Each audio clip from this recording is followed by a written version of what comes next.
자본론. 4장. 자본의 일반 방식. 5장. 자본의 일반 방식에서의 모순.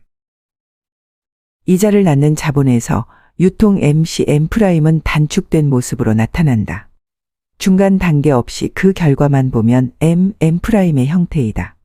실제로 MC M'은 유통 분야에서 맨 처음 모습을 지닌 자본의 일반 방식이다.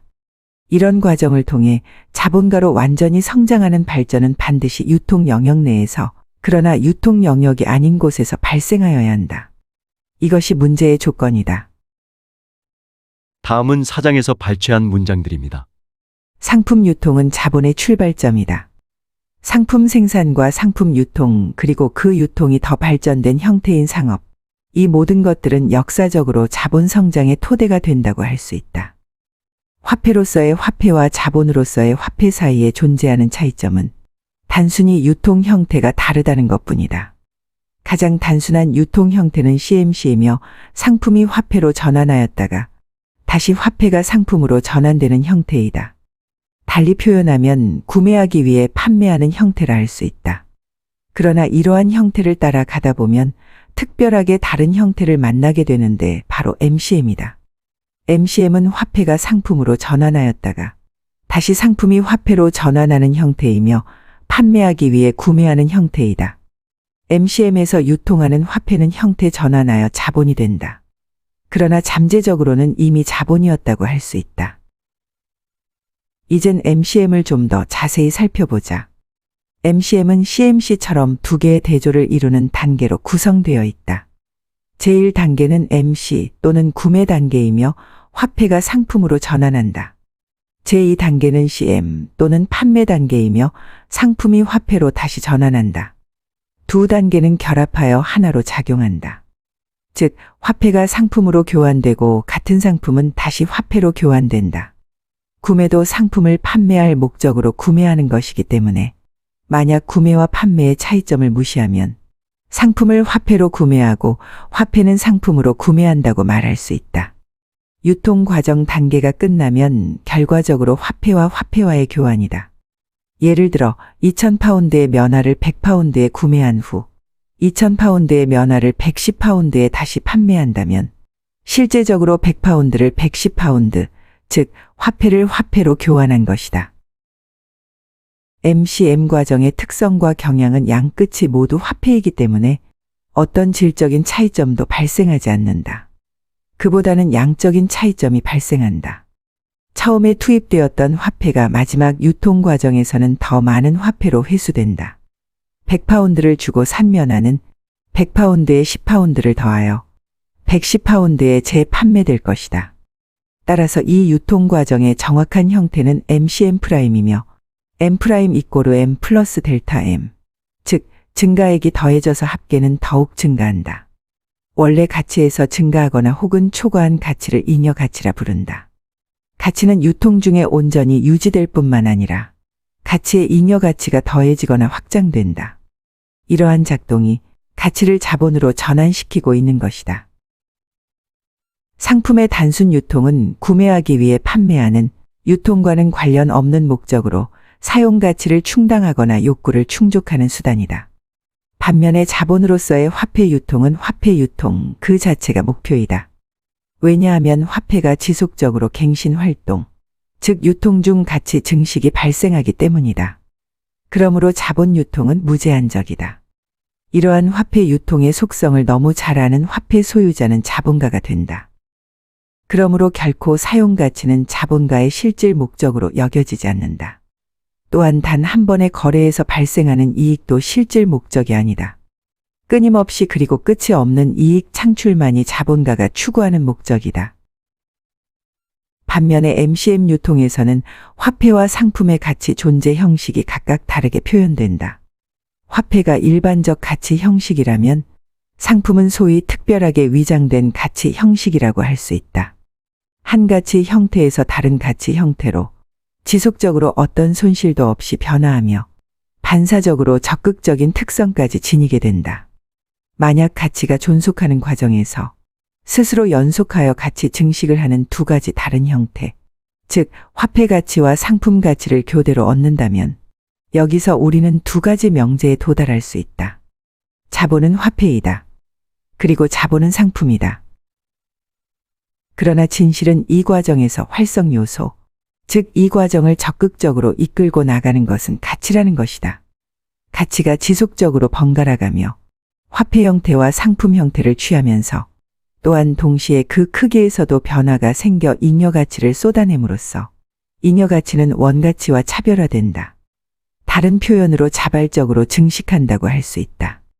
잉여 가치가 더해지는 과정에서 이런 활동을 가치의 고유의 활동이라 하며, 따라서 가치 증식은 반사적인 혹은 무의식적인 증식이다. 이런 가치의 특성 때문에 본인에게 가치를 더할 수 있는 주술적 특성을 얻는다. 비유하자면 살아있는 자식을 출산한다거나 혹은 적어도 황금알을 낳는다고 할 수 있다. 따라서 가치는 과정 중에 가치가 되고 또한 과정 중에 화폐가 되며 결국에는 그와 같이 자본이 된다. 가치는 유통에서 빠져나왔다가 다시 유통으로 들어가고 유통 내에서 가치 보존과 가치 증식을 하며 크기가 확장된, 즉 가치가 증식된 모습으로 되돌아온 후 새롭게 동일한 라운드를 다시 시작한다. 판매하기 위해 구매하는, 좀 더 정확하게 표현하면 좀 더 비싸게 팔기 위해서 구매하는 MCM 프라임은 분명히 자본의 한 종류인 상인 자본의 형태의 모습을 지니고 있다. 그러나 산업 자본 역시 화폐이며 산업 자본은 상품으로 변했다가 상품들이 판매됨으로써 다시 더 많은 화폐로 재전환한다. 마지막으로 이자를 낳는 자본에서 유통 MCM 프라임은 단축된 모습으로 나타난다. 중간 단계 없이 그 결과만 보면 MM 프라임의 형태이다. End style lapidary. 간결하게 말하자면 화폐는 더 많은 화폐로 가치는 본래 가치보다 더 큰 가치가 된다. 따라서 실제로 MCM 프라임은 유통 분야에서 prima facie, 맨 처음 모습을 지닌 자본의 일반 방식이다. 5장. 자본의 일반 방식에서의 모순. 다음은 5장에서 발췌한 문장들입니다. 화폐가 자본이 되는 유통의 형태 MCM 프라임은 앞에서 살펴본 상품, 가치, 화폐 그리고 유통의 본성에 관한 모든 법칙들과 반대된다. 우리가 할 수 있을 만큼 뒤집고 비틀어 버린다 해도 사실이 바뀌지는 않는다. 만약 등가물이 교환된다면 잉여 가치는 발생하지 않으며 비등가물끼리 교환한다 해도 여전히 잉여 가치는 발생하지 않는다. 유통 또는 상품 교환은 어떠한 가치도 만들어내지 못한다. 더 비싸게 팔기 위해 구매하는 유통 방식인 MCM 프라임은 진정한 상인 자본에서 가장 분명하게 드러나지만 그 작용은 유통 영역 전반에 걸쳐 발생한다. 유통만으로는 화폐가 자본으로 전환하는 것과 잉여 가치가 창출하는 것에 관하여 설명할 수가 없다. 이런 이유로 등가물끼리의 교환은 상인 자본을 형성하지 못한다. 상인 자본의 유래는 두 가지 장점을 모두 얻는 것에서 찾아볼 수 있다. 두 가지 장점이란 판매하는 생산자와 구매하는 생산자 사이에 상인이 기생적으로 끼어들어 양자 모두에게서 이득을 취하는 것을 말한다. 이러한 맥락에서 벤자민 플랭클린은 다음과 같이 말했다. 전쟁이 강탈이라면 상업은 그냥 사기다. 아리스토텔레스는 다음과 같이 말한다. 재산 증식 기법은 두 가지 특성을 지닌 과학으로 하나는 상업에 속하고 다른 하나는 경제학에 속한다. 후자는 필요하며 칭찬받을 만한 것이지만 유통에 근거하는 전자는 정의의 측면에서 보면 옳지 않다. 왜냐하면 자연의 이치에 맞지도 않고 거래 당사자가 서로 속이기 때문이다. 그러므로 당연히 고리대금업자는 가장 많은 혐오를 당한다. 그들에게 화폐 그 자체는 소득의 원천이기 때문에 그들은 화폐를 만들어진 목적대로 사용하지 않는다. 원래 화폐는 상품을 교환하기 위해 만들어졌다. 반면에 이자는 화폐로부터 만들어졌으며 더 많은 화폐에서 더 많은 이자가 만들어진다. 따라서 이자와 자식이라는 이름도 여기서 유래한다. 왜냐하면 자식들은 자신을 낳아준 부모를 닮기 때문이다. 이자는 화폐가 낳은 화폐이며 그 결과 생계를 유지하는 모든 방식 중에서 대금업이 가장 반자연적이다. 잉여 가치가 유통에 의해서는 창출될 수가 없다. 잉여 가치를 창출하기 위해서는 유통의 배후에서 보이지 않는 그 무엇이 반드시 발생하여야 한다. 따라서 자본은 유통에 의해서 생산되는 것은 불가능하고 자본이 유통 밖에서 유래한다는 것도 불가능하다. 그러나 반드시 자본의 근원은 유통 내에서 존재해야 하지만 아직 유통 내에서 존재하지는 않는다. 따라서 이중의 결과를 얻었다. 화폐의 자본으로의 전환은 상품 교환의 법칙의 기초 위에서 설명되어져야 하며 따라서 시작점은 등가물의 교환이다. 아직은 애벌레 수준인 자본가이자 돈 많은 탐욕가는 자신의 상품을 일정한 가치에 구매하고 일정한 가치에 판매하여야 한다. 유통 과정의 끝에서는 자신이 처음에 유통에 투하했던 것보다 더 많은 가치를 회수해야 할 것이다. 이런 과정을 통해 자본가로 완전히 성장하는 발전은 반드시 유통 영역 내에서 그러나 유통 영역이 아닌 곳에서 발생하여야 한다. 이것이 문제의 조건이다. 다음은 사장과 오장에 관한 개인적인 생각입니다. 판매하는 생산자와 구매하는 생산자 사이에 상인이 기생적으로 끼어들어 양자 모두에게서 이득을 취하는 것을 말한다. 이러한 맥락에서 플랭클린은 다음과 같이 말했다. 전쟁이 강탈이라면 상업은 그냥 사기다. 탐욕이 심한 상인들과 고리대금업자의 폭리로 인하여 발생하는 경제적 사회적 문제는 그들을 법에 따라 처벌하고 재발을 방지해야 하는 것은 필연적이고 당연하다. 그러나 상업의 이윤 그 자체를 사치 또는 사기로 바라보는 시각에는 공감하지 않는다.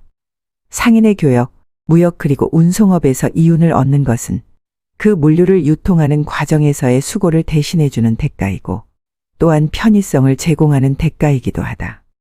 이윤의 일부에는 자연재해에 의한 손실, 약탈과 같은 위험에 대한 보험료도 산정되어 있다. 이미 수천 년 동안 상인의 교역과 무역은 국가 발전 혹은 사회 발전에 중요한 역할을 해왔다. 특히 15세기 이탈리아 상업의 번성은 르네상스의 부흥의 원인이 되었으며 예를 들면 메디치 가문의 후원이 있었다. 르네상스는 나중에 종교개혁에도 지대한 영향을 주었다. 플라톤의 국가 제2장에서 소크라테스는 도시 상인의 존재 이유에 대해서 이야기한다. 다음은 그 내용을 정리한 것이다. 그럼 이건 어떤가? 도시에서 사람들은 자신이 생산한 것을 상호간에 어떻게 교환하지? 이것 때문에 사람들은 협력관계를 맺고 도시를 건립한 것이겠지. 당연히 사고 팔고 하겠지요. 맞았어. 그것으로 시장과 교환의 표징으로 화폐 제도가 생겨나게 되었지. 맞는 말씀이십니다. 그런데 만약에 어느 농부 또는 숙련공이 자신이 만든 물품을 갖고 시장에 갔는데 제때에 도착하지 못해서 자신의 물건과 교환할 사람을 만나지 못했다면 이 사람은 시장에서 그냥 가만히 앉아서 물물 교환을 할 사람이 나타날 때까지 시간을 허비해야 할까? 전혀 그렇지 않습니다. 시장에는 이러한 상황을 알고 있고 서비스를 하려는 사람들이 있습니다. 이들은 시장에 머물면서 물건을 팔려는 사람에게는 돈과 교환해 물건을 받고 물건을 사려는 사람에게는 물건을 돈과 교환하여 물건을 건네줍니다. 맞았네. 그런 필요성 때문에 도시에는 상인이 생겨나게 된 것이겠지. 상인이 물품을 구매하고 판매할 때 아데이만토스는 이윤에 대해서는 언급하지 않았지만 당연히 이윤은 포함되어 있다고 생각해야 한다. 마르크스의 설명처럼 이윤 없이 상품을 교환한다면 상인이 존재할 이유가 없기 때문이다. 상인이 얻는 이윤의 원천은 농부와 숙련공이 겪어야 할 수고를 대신 해주는 대가로 받는 것이다. 마르크스는 아리스토텔레스의 정치학을 인용하면서 상업과 이자를 부정한다. 상거래는 자연의 이치에 맞지 않고 거래 당사자는 서로 속이기 때문이다. 이자 그 자체는 반자연적이다. 그러나 자본론에서의 인용문과 1885년 옥스포드 대학교에서 출판한 영문 번역본 사이에는 차이점이 존재한다. 이미 말한 것과 같이 부의 획득에는 두 가지 종류가 있다. 하나는 가정 운영에 관한 것이고 다른 하나는 소매 거래에 관한 것이다.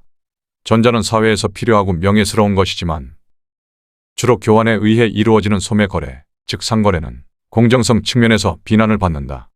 왜냐하면 비자연적이고 자연으로부터가 아닌 사람으로부터 서로 이득을 얻는 구조이기 때문이다. 특히 고리대금업자가 가장 많은 징후를 받는다. 가장 큰 이유는 화폐 자체로부터 큰 이익을 얻기 때문이며 이것은 자연물로부터 이득을 얻는 것이 아니기 때문이다. 화폐는 교환에 사용하기 위해서 만들어졌지 이자를 늘리기 위해 만들어지지 않았다. 이자라는 단어는 화폐가 낳은 화폐라는 의미이고 화폐를 번식하는 데 적용된다. 왜냐하면 자식은 부모를 닮았기 때문이다. 부를 취득하는 방법 중에서 대금업이 가장 비자연적이다. 상거래는 사람들로부터 이득을 취득하기 때문에 자연물로부터 이득을 얻는 농업, 목축 등과 구별해서 아리스토텔레스는 상거래의 본성상 비자연적이라고 한 것이다. 또한 이자 역시 사람이 만든 화폐로부터 이득을 취득하기 때문에 비자연적이라고 말한 것이다. 아리스토텔레스가 비판하고 비난한 것은 지나치게 많은 이윤을 얻는 고금리였다.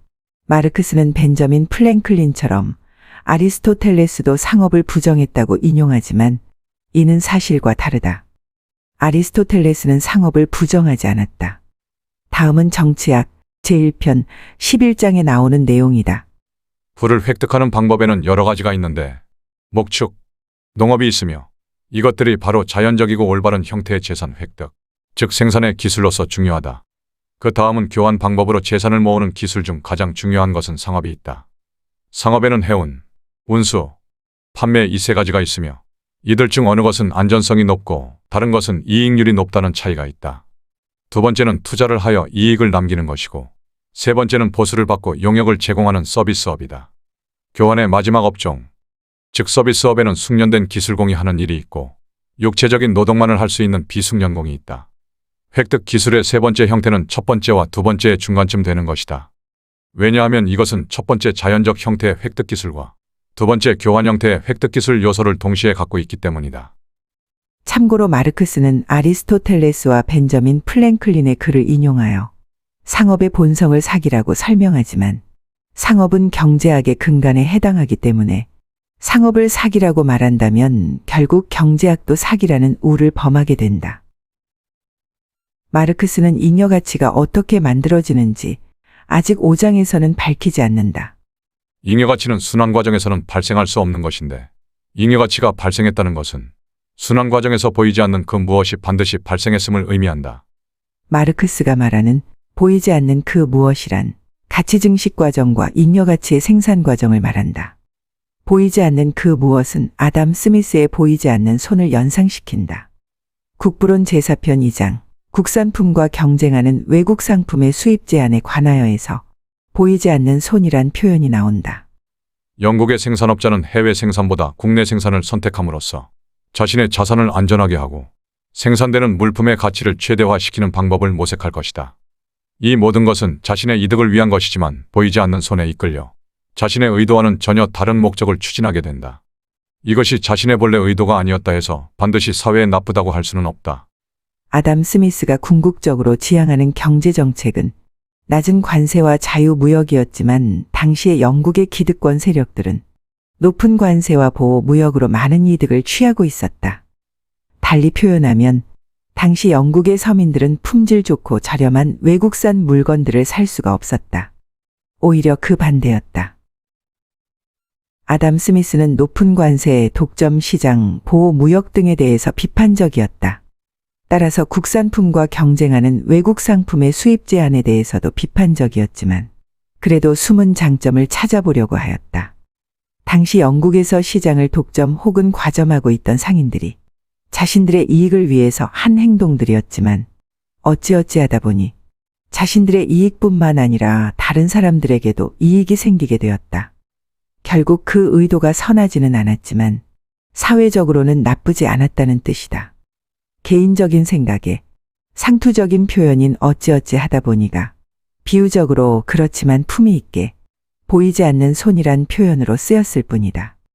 국부론 4편 2장에서 한 번 나오는 보이지 않는 손이란 표현이 유명해진 이후 너무 빈번하게 인용되고 과장되게 표현된다.